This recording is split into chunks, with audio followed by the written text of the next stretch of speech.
My name is Selina Kelley, and my occupation is empowerment coach. I empower others in business, life, and in their mindsets. I was born in Cleveland, Ohio, and I love to say that there ain't no way like the Midwest way. As a kid, I was pretty easygoing, fun, and loved to get into a little bit of everything, very curious. Most would probably say about me that I came here knowing more than just a kid. I was leading and always teaching and sharing with others things that were going on or what I knew, or telling them what to do as well. My shirt says Disrupt Her, because I'm also known as the DisruptHer Coach. I grew up with my mother and my two brothers, and it was just a fun period. My mother did a lot to keep us kind of busy, per se. We would go somewhere every weekend. There would be some fun opportunities. We would travel. I remember one of our family vacations was to Canada, so that was like an adventure. And then there were always events going on at the house where there were gatherings. Could be a party, a card game, all of those things. So we did a lot of that in my early years. I don't know if I have a formative memory. What I do recall is my mother sending me to live with my grandparents. Around this time, we debate the age, 13 or 14, and I had always been with my mother and my two brothers, and very much a connection with my grandmother, loved her. Most say I looked just like her. And that was really difficult for me to be separated from my brothers, and I didn't understand why. She never really told me why. Actually, I found out a couple of years ago, actually. And in that, it brought out more of the fighter and the independence in me, because I went from living in the suburbs to the inner city. And so it was just a lot. So I put people on notice that I'm not to be effed with either in that regard. So I definitely have a fighter warrior spirit that comes out. And then at the same time, I realized I wasn't like the rest of my family. I was probably a little bit more emotional and really cared about people when we had a lot of more, suck it up, or I had two uncles, they would beat me up, do tug of war with me, stuff like that, to toughen me up. And so I also had kind of a tomboy side to me as well. It was playing, but it also wasn't the best of playing. One uncle, in his ignorance, put a can opener on the fire and stuck it on my arm. So that's branding. So back then, I don't know that would have been seen as being abusive, but more than likely, yeah. I feel like ignorance, there was a very big gap between them and my mother and her sister, like 17, 18 years or so. So I just think boys being boys, not really knowing, they had older parents, things like that, and they weren't around a lot of people. They lived with their parents, my grandparents. I probably was about 8 or 9 when that happened. So I was still living with my mother when I experienced that, and then went to live with my grandparents. Well, the funny thing that I learned, what my mother was trying to protect me from when she sent me to live with my grandparents, was that she had heard that I was in the bed with a boy. And so she sent me there so they could keep their eye on me, which was just, for me, the wildest thing, because she had a hard time growing up with my grandparents and went through quite a bit. And then I kind of seemed to go down that same path that she did. I needed my independence. I wanted to be on my own. I needed to get out of there. My grandmother was very religious, and I had to go to church every Sunday. And if I didn't go to church, I didn't get to do any other things. And so I went from having total freedom to feeling like I had none at all. And it just made me want to break free. How did I break free? I broke free because she allowed me to date. So I was seeing a boy, and we met, I think I was 15 on the bus. By the time I was 16, he asked me to marry him. So I said yes. And so I had to ask my mother for permission to be able to get married. And she allowed me to do that with two things that I had to honor. One, I couldn't get pregnant. And two, I needed to finish school. No problem. I didn't want children. And with school, it just came naturally. I was a straight A student, but I was kind of a little thug too, people might say. I got married at 16. The marriage lasted 1.5 years, but we were actually married for 4 years. I just like being free. And what I know now about myself, I just lived each day, fully present. I never really thought about the future, any of that. I just took what was there. And I just lived. We were really cool. We got along really well. What got him out of my life was he decided that he wanted to sleep with someone else, and I was out. It's like, oh, okay, dude, see ya. I do have children. I have one son. Richard now is 32 years old. He actually lives here in LA, and he's an actor, model, producer, writer, and a semi-pro bowler. If my son came to me at 16 and wanted to get married because I know my son, we would have a really hard, long conversation, but I would allow him his own choices. We'd have a really deep conversation around why this is important to him. Oh my God. I am most proud of him for who he really is. He's beautiful on the inside and out. I'm most proud that he does strive to make me proud. And I'm most proud when people meet me and they meet him, they tell me what a good person he is. I had Richard after my second marriage. My second marriage, I became a widow at 23. And my husband and I had been trying to get pregnant, and we had only been married for 7 months. So after he died, I had 4 pregnancy tests and they were all negative. And lo and behold, during my grief and mourning, my friends would come around and hang out with me. And then there was this one guy that was calling and coming more often than not. And as my mother would say, he was checking on the widow Kelley. And we ended up spending time together, and ultimately I ended up getting pregnant by him. So didn't see that coming. Now remember, I didn't want children. My mother had given me that, don't have kids kind of thing, but mostly till I finished school, I think is what her intent was. And when I got married to my second husband, I didn't plan on having children. I had said to him, don't marry me, believing that we're gonna have kids, because I don't really want any. I didn't think I was mother material. I was kind of a tomboy before that, and I just didn't think I could do it and do a good job. And so before he died, I had some guilt around the fact that he was such a good person.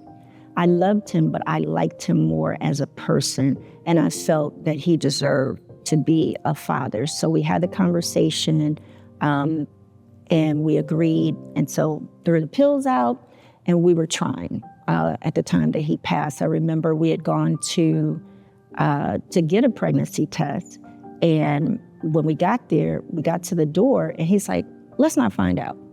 Let's be surprised. And so we turned around and got back in the car. And so I don't know how many weeks had passed from that. And the conversation that we had was, when we decided to do this, is, I don't think I can do this. I can't do this by myself. I don't know what I'm doing. And he said to me, I'll never leave you. And so that was kind of I believed him. And that was kind of the last thing that sat with me. And now he's gone. He left me. And so what I come to know now that I didn't know back then, abandonment issues has started to set in, right? My mother sent me to live with my grandparents. Now, my safety net and protector and coverer, which he very much was, now he's no longer here. And it broke things in me that at the time I didn't know were happening. And so about 6 months after that, I got pregnant with Richard. And so I'm faced with a dilemma. My second husband at the time, he was a preacher's kid. His father was grooming him to take over the church. And so I had the church community in my ear a little bit and all of that. And me trying to navigate, like, what does this look like? Because I never saw this coming. I thought I would be married, like all of these things. And now here I am having a baby out of wedlock. What? So it was a lot. I took a leave of absence from work. I needed to figure it out. I didn't tell anyone at first, except for his father. And I wanted him to know because I wanted to see if he even wanted to be a father. I didn't want to make him a father if he didn't want to be one. And then I wanted to make my choice. And of course, he's like, I want my son. For some reason, we both knew it was going to be a boy. And all of the things. I said, okay, now I need to decide. And so I shared with my mother, and she had some sage for me at the time. She said, oh, come home. What? By this time, I'm getting ready to be 20, going on 25. I'm like, no, I'm not doing that. I'm on my own. I've been on my own for a long time. And I was like, no, I'm not doing that. And so then she proceeded to tell me, having a baby is like mama's baby, daddy's maybe. People are going to tell you they're going to be there. They're going to support you. They're going to do this and that when it comes to the baby. She said, but you have to count on the fact that it's you and that kid, not even me saying I'm going to babysit and things like that, because it's all on you. And so I kind of remember at that point, I took it on like a badge of honor when she said that. But at the same time, I was still deciding if I even wanted to be a mother. And so I had decided that, no, I'm not cut out for this. I called a good friend that I had gone with 2 months before that, and I called her to go with me. And instead of doing that, she put her grandmother on the phone. She's like, hold on, Granny wants to talk to you. So she gets on the phone and she's like, baby, when the Lord gives you something, it's a blessing. You can't be throwing your blessings away. And it just stopped me in my tracks. I thought about the situation.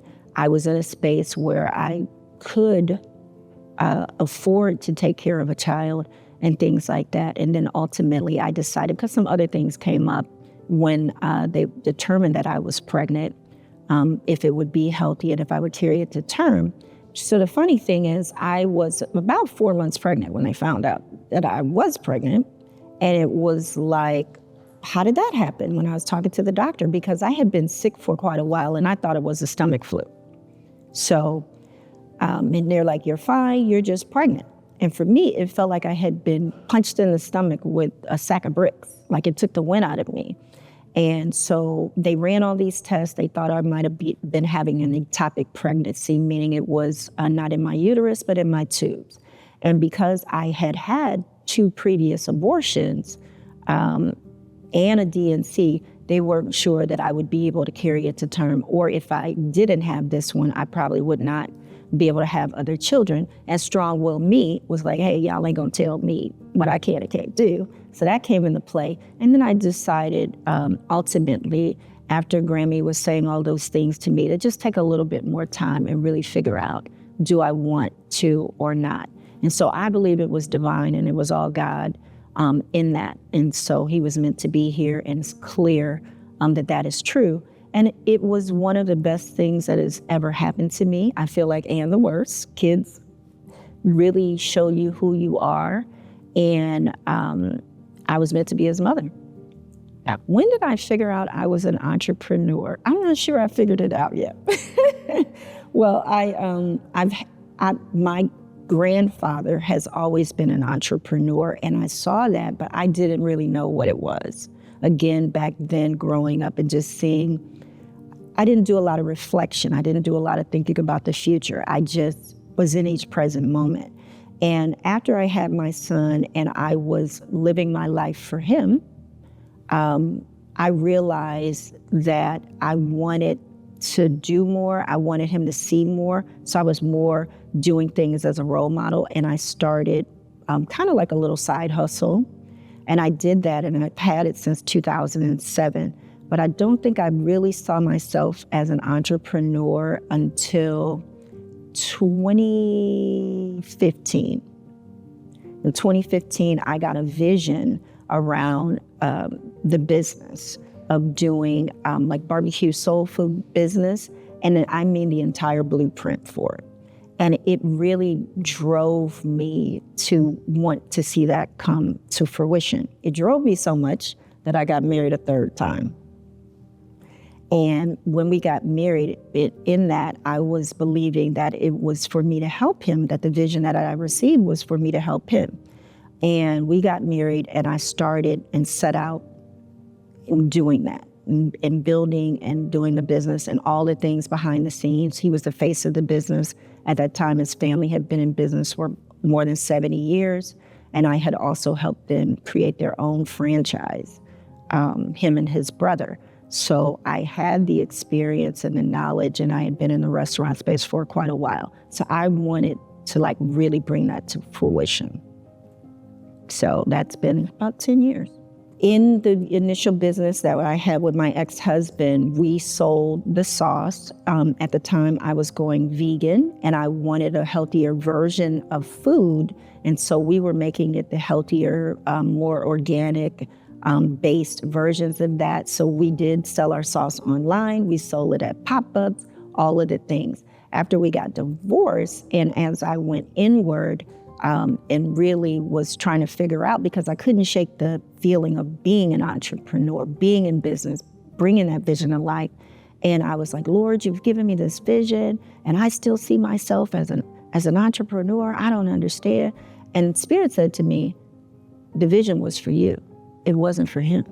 If it had been for him, I would have given it to him. He could have knocked me over with a feather, because it was at that point that I realized this is really why I married him. And now I'm faced with the dilemma. Well, I've always worked behind the scenes, get her done kind of girl. And now you mean to tell me this is all mine? Like what? And so as I was sitting with myself, what I realized was, one, I wanted the legacy, something for my lineage, my son, and to bring that to life. So it just became a movement and bigger than me. So I have done a pop-up to sell my sauce, to test it out, and a t-shirt line that we have. And that's where the tagline, "Ain't no way like the Midwest way," comes from. Richard came up with it. I joined Arlen's All Access in August 2024. My business bestie told me about it, and I was full in immediately. Oh, my experience it's been amazing. It's like having over 400 givers. Any and everything that you need is in the community. And I love that, because I'm totally one. So to have more people like that for me is great. And it really just, FOMO can set in, because there are a lot of wonderful, great things going on. So I needed to realize and just run my own race and what made the sense for me. However, it's just phenomenal. And then the connections, the getting this, just see myself in others. Is beautiful. In this chapter of my life, I hope that I get to accomplish all the things that are in my path and saying yes to them. I, for a long time, was so focused on other things rather than living my own life and being fully present. I want to be present. I want to explore all that is there for me. And so just seeing the abundance and the beauty of birthing what has been placed in me. I found my calling because in search for me, and showing up the way that I had been helping others in my life, I realized when I went through that third divorce, I needed me, because I had totally become disconnected from myself, and I was overgiving, people-pleasing, and all of the things, and I needed to figure out how to get back to me. I was the most valuable thing, and I was totally lost. And I went on a journey to find a life coach, which I didn't know at the time was a profession. And I was like, whoa, wait, this is a profession? I've been doing this for over 30 years for free. And it just came so natural, I never even considered it. So as I was pursuing help for myself, I also got certified, because I knew that this is what I would do for free, no matter what. What does an empowerment coach do? Really empowering others to shine their own light. I got certified as a holistic life coach, because it can cover a multitude of areas. And again, I was on a holistic journey myself and what that really needed to look like. And I knew that I wanted to be able to help others in a more systematic and heart-to-heart way, and just making sure that I'm doing the right thing. What brings me the most joy is spending time with family and friends, really enjoying my own company, journaling, traveling the world, seeing how other cultures live, and then helping women have the most transformation to live their own lives. I know there's so many more out there like me that don't even know that life is passing them by and they've got these visions. And when I'm able to do that, it's just life-changing. It's life-changing for me and it's life-changing for them. What do I do for fun? What I do for fun is I roller skate, I dance, and lately I've been playing golf.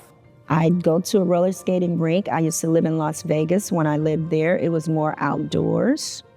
And then as far as the golf, I joined a golf league, an all-women golf league. So that's really good because, deals are made on the golf course too. And so I'm just honing my craft in that. That's the one that really challenges me the most. So it's so much fun. And then what is the other third? Oh, the traveling. I travel. I just came back from Ghana several weeks ago. So that was really, it was overwhelming and underwhelming at the same time. When I travel like that, I really do want to do it from a local perspective and a local lens and see how the culture really lives and not so much be a tourist. And so that was very fulfilling at the same time for me. The person that does not believe in themselves, if you're watching, you are worthy.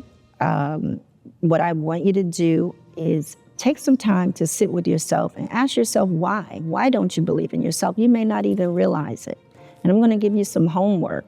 I want you to take out a pencil and paper and write down 100 of your successes so that you have the evidence of who you are and what you've done, what that looks like. I'm a mother. That's the major start right there. You can put that down. All of the things that you know that you've accomplished. You probably have never taken stock or inventory, but you have evidence. I absolutely believe in you. You are valuable. I see you. I've been you.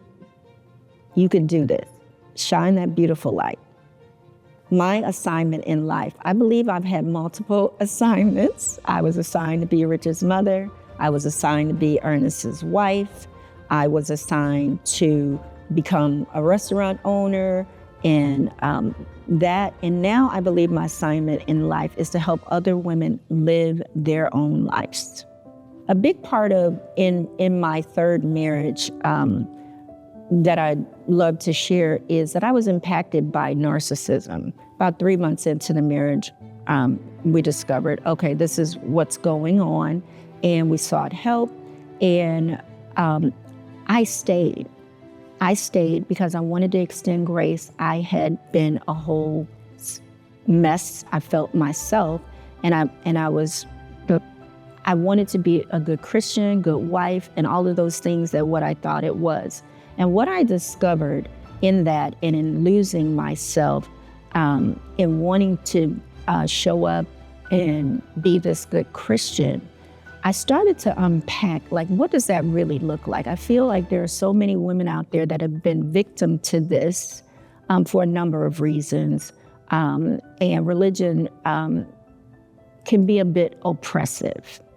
And I want you to know, if that is you, tap into your spirit, yourself, and go inward and ask yourself, are these things that, are really helping you? If they're harmful and things of that nature, and find your North Star and what that needs to look like for you.